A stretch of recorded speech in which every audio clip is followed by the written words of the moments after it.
27. Uma tarde, Iracema viu de longe 2 guerreiros que avançavam pelas praias do mar. Seu coração palpitou mais apressado. Instante depois, ela esquecia nos braços do esposo tantos dias de saudade e abandono que passara na solitária cabana. Outra vez sua graça encheu os olhos do cristão. A alegria voltou a habitar em sua alma. Como a seca várzea, com a vinda do nevoeiro, reverdece e matiza-se de flores, a formosa filha do sertão com a volta do esposo reanimou-se, e sua beleza esmaltou-se de meigos e ternos sorrisos. Martim e seu irmão haviam chegado à taba de Jacaúna quando soava a Inúbia. Eles guiaram ao combate os 1000 arcos de Poti. Ainda dessa vez, os tabajaras, apesar da aliança dos brancos tapuias do Mearim, foram levados de vencida pelos valentes pitiguaras.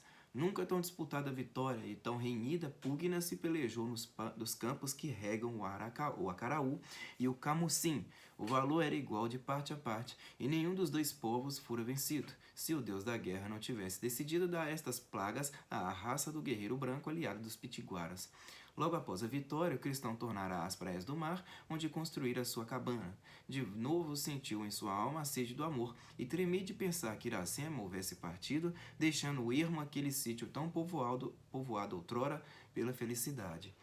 O cristão amou outra vez a filha do sertão como da primeira vez, quando parece que o tempo não poderá exaurir o coração, mas breves sóis bastaram para murchar aquelas flores de um coração exilado da pátria. O embu, filho da serra, se nasceu na várzea porque o vento ou as aves trouxeram a semente, vingou, achando boa terra e fresca sombra. Talvez um dia copou a verde folhagem e florou, mas basta um sopro do mar para tudo murchar. As folhas lastram o chão, as flores leva-as à brisa. Como o imbu na várzea, era o coração do guerreiro branco na terra selvagem. A amizade e o amor o acompanharam e sustiveram algum tempo, mas agora, longe de sua casa e de seus irmãos, sentiu-se em um ermo. O amigo e a esposa não chegavam mais à sua existência cheia de grandes e nobres ambições.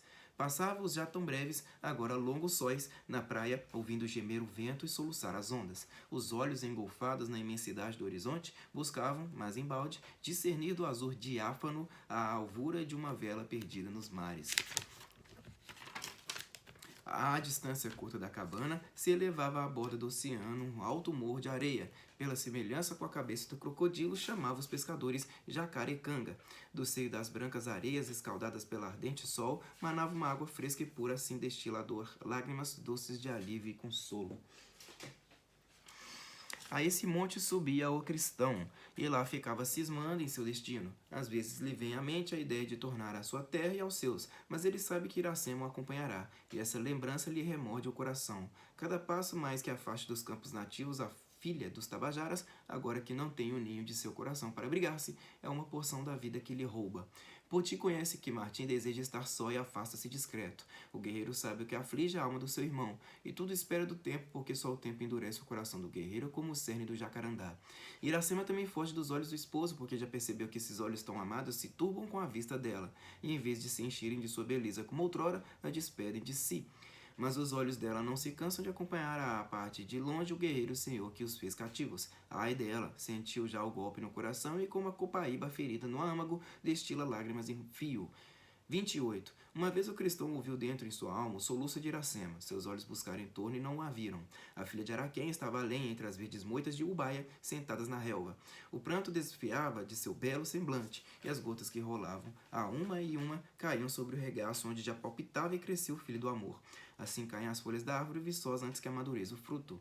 O que espreme as lágrimas do coração de Iracema? Chora o cajueiro quando fica tronco seco e triste. Iracema perdeu a sua felicidade depois que te separaste dela. Não estou junto a ti? Eu junto a ti? Teu corpo está aqui, mas tua alma voa à terra de teus pais busca a Virgem Branca que te espera. Martim doeu-se. Os grandes olhos negros que a indiana pousara nele o tinham ferido no âmago. O guerreiro branco é teu esposo, ele te pertence. A formosa tabajara sorriu em sua tristeza. Quanto tempo há que retiraste de Iracema teu espírito? Antes teu passo te guiava para as frescas serras e os alegres tabuleiros. Teu pé gostava de pisar a terra da felicidade e seguir o rastro da esposa. Agora só buscas as praias ardentes, porque o mar que lá murmura vem dos campos em que nasceste, e o morro das areias, porque do alto se avista a igara que passa. É a ânsia de combater o Tupinambá que envolve o pasto guerreiro para as bordas do mar, respondeu o cristão. Iracema continuou. Teu lábio secou para a esposa, como a cana quando ardem os grandes sóis. Perde o grato mel e as folhas murchas não podem mais brincar quando passa a brisa. Agora só falas ao vento da praia para que ele leve tua voz à cabana de teus pais. A voz do guerreiro branco chama seus irmãos para defender a cabana de Iracema e a terra de seu filho quando o inimigo vier.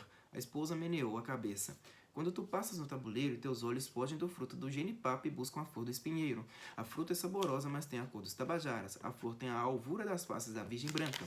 Se cantam as aves, teu ouvido não... Isso mesmo. Se cantam as aves, teu ouvido não gosta já de escutar o canto mavioso de Graúna. Mas tua alma se abre para o grito do Japim, porque ele tem as penas douradas como os cabelos daquela que tu amas. A tristeza escurece a vista de Iracema e amarga o seu lábio, mas a alegria há de voltar à alma da esposa como volta a árvore verde rama. A verde rama. Quando teu filho deixar o seio de Iracema, ela morrerá, como abati depois que deu seu fruto. Então o guerreiro branco não terá mais quem o prenda na terra estrangeira. Tua voz queima, filha de Araquém, como o sopro que vem dos sertões do Icó, no tempo dos grandes calores. Queres tu abandonar o teu esposo?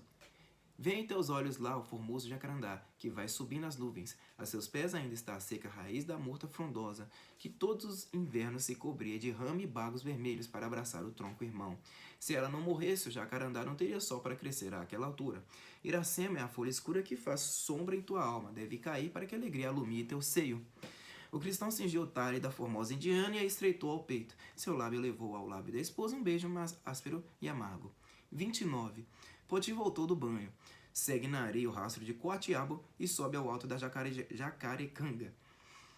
Aí encontra o guerreiro em pé no cabeço do monte, com os olhos alongados e os braços estendidos para os largos mares. Volve o pitiguara às vistas e descobre uma grande igara que vem sulcando os verdes mares impelida pelo vento. É a grande igara dos irmãos de meu irmão que vem buscá-lo, o cristão suspirou. São os guerreiros brancos inimigos da minha raça, que buscam as praias da valente nação pitiguara para a guerra da vingança. Eles foram derrotados com os tabajaras nas margens do Camucim. Agora vêm com seus amigos, os tupinambás, pelo caminho do mar. Meu irmão é um grande chefe. Que pensa ele que deve fazer seu irmão Poti? Chama os caçadores de Soipé e os pescadores do Trairi. Nós iremos ao seu encontro. Poti acordou a voz da Inúbia, e os dois guerreiros partiram ambos para o Mocoripi. Pouco além viram os guerreiros de Jaguaraçu e Camoropim, que corriam ao grito de guerra. O irmão de Jacaú nos avisou da vinda do inimigo. O grande Maracatim, corre nas ondas ao longo da terra que se dilata até as margens do Parnaíba.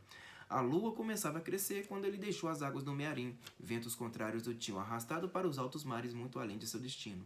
Os guerreiros pitiguaras, para não espantar o inimigo, se ocultam entre os cajueiros e vão seguindo pela praia o grande Gara. Durante o dia avultam as brancas velas, de noite os fogos atravessam a negrura do mar, como vagalumes perdidos da mata. Muitos sóis caminharam assim, passam além do Camucim e afinal pisam as lindas ribeiras da enseada dos papagaios. Poti manda um guerreiro ao grande Jacaúna e se prepara para o combate. Martim, que subiu ao morro de areia, conhece que o Maracatim vem recolher no seio da terra e avisa o seu irmão. O sol já nasceu. Os guerreiros Guaraciabas e os Tupinambás, seus amigos, correm sobre as ondas das ligeiras pirogas e posam na praia. Formam o grande arco e avançam como o cardume do peixe quando corta a correnteza do rio. No centro estão os guerreiros do fogo que trazem um raio. Nas asas dos guerreiros do Mearim que brandem o tacape. Mas nação alguma jamais vibrou o arco certeiro como a grande nação pitiguara. E Poti é o maior chefe de quantos chefes empunharam a Inúbia guerreira. Ao seu lado caminha o irmão, tão grande chefe como ele, e sabedor das manhas da raça branca dos cabelos do sol. Durante a noite os pitiguaras fincam na praia a forte caiçara de espinho e levantam contra ela um muro de areia, onde o raio esfria e se apaga. Aí esperam o inimigo. Martim manda que outros guerreiros subam a copa dos mais altos coqueiros. Ali, defendidas pelas largas palmas, esperam o momento do combate. A seta de Poti foi a primeira que partiu e o chefe dos Guaraciabas, o primeiro herói que mordeu o pó da terra estrangeira. Rugem os trovões da destra dos guerreiros brancos, mas os raios que desferem mergulham-se na areia ou se perdem nos ares. As setas dos pitiguaras já caem do céu, já voam da terra e se embebem todas no seio do inimigo. Cada guerreiro toma crivado de muitas flechas como a presa que as piranhas disputam nas águas do lago. Os inimigos embarcam outra vez nas pirogas e voltam ao Maracatim em busca dos grandes e pesados trovões que um homem só, nem dois, podem manejar. Quando voltam, o chefe dos pescadores, que corre nas águas do mar como o veloz Camoropim, de que tomou o nome, se arroja nas ondas e mergulha. Ainda a espuma não se apagara, e já a piroga inimiga se afundou, parecendo que a tragara uma baleia. Veio a noite que trouxe o repouso. Ao romper d'alva, o maracatime fugia no horizonte para as margens do Mearim. Já a Caúna chegou não mais para o combate, e sim para o festim da vitória. Nessa hora em que o canto guerreiro dos Pitiguaras celebrava a derrota dos Guaraciabas, o primeiro filho que o sangue da raça branca gerara nessa terra da liberdade via a luz nos campos da Porangaba. 30. Iracema cuidou que o seio rompia-se e buscou a margem do rio onde crescia o coqueiro. Estreitou-se com a haste da palmeira. A dor lacerou as suas entranhas, porém logo o choro infantil inundou todo o seu ser de júbilo. A jovem mãe, orgulhosa de tanta aventura, tomou o tenro filho nos braços e com ele arrojou-se às águas límpidas do rio. Depois suspendeu-o à teta mimosa. Seus olhos então o envolviam de tristeza e amor. Tu és Moacir, um nascido de meu sofrimento. A ará, pousada no olho do coqueiro, repetiu Moacir, e desde então a ave amiga em seu canto unia ao nome da mãe o nome do filho. O inocente dormia, Iracema suspirava. A jati fabrica o mel no tronco cheiroso do sassafrás. Toda a lua das flores voa de ramo em ramo, colhendo suco para encher os favos. Mas ela não prova sua doçura, porque a irara devora em uma noite toda a colmeia. Tua mãe também, filho de minha angústia, não beberá em teus lábios o mel do sorriso. A jovem mãe passou aos ombros a larga faixa de macio algodão que fabricara para trazer o filho sempre unido ao flanco, e seguiu pela areia o rastro do esposo que há 3 sóis partira. Ela caminhava docemente para não despertar a criancinha adormecida como o passarinho sob a asa materna. Quando chegou junto ao grande morro das areias, viu que o rastro de Martim e Poti seguia ao longo da praia, e adivinhou que eles eram partidos para a guerra. Seu coração suspirou, mas seus olhos secos buscaram o semblante do filho. Volve o rosto para o Mocoripe. Tu és o morro da alegria, mas para Iracema tu não tens senão tristeza. Tornando a recente mãe, pousou a criança sempre dormida na rede de seu pai, viúva e solitária em meio da cabana. Ela deitou-se ao chão na esteira onde repousava desde que os braços do esposo se não tinham mais aberto para recebê-la. A luz da manhã entrava pela cabana e Iracema viu entrar com ela a sombra de um guerreiro. Calbi estava em pé na porta. A esposa de Martim ergueu-se de um ímpeto e saltou avante para proteger o filho. Seu irmão levantou da rede a ela uns olhos tristes e falou com a voz ainda mais triste. Não foi a vingança que arrancou o guerreiro Calbi aos campos dos Tabajaras. Ele já perdoou. Foi a vontade de ver Iracema que trouxe consigo toda a sua alegria. Então, bem-vindo seja o guerreiro Calbi na cabana de seu irmão, respondeu a esposa abraçando-o. O nascido de teu seio dorme nesta rede. Os olhos de Calbi gostariam de vê-lo. Iracema abriu a franja de penas e mostrou o lindo semblante da criança. Calbi, depois que o contemplou por muito tempo, entre risos, disse: Ele chupou a tua alma. E beijou nos olhos da jovem mãe a imagem da criança que não se animava a tocar com o receio de ofender. A voz trêmula da filha ressoou: Ainda vive Araquém sobre a terra? Pena ainda, depois que tu o deixaste, sua cabeça vergou para o peito e não se ergueu mais. Dize-lhe que Iracema é morta já, para que ele se console. A irmã de Calbi preparou a refeição para o guerreiro e armou no copiar a rede da hospitalidade para que ele repousasse das fadigas da jornada. Quando o viajante satisfez o apetite, ergueu-se com estas palavras: Diz onde está o teu esposo e meu irmão, para que o guerreiro Calbi lhe dê o abraço da amizade.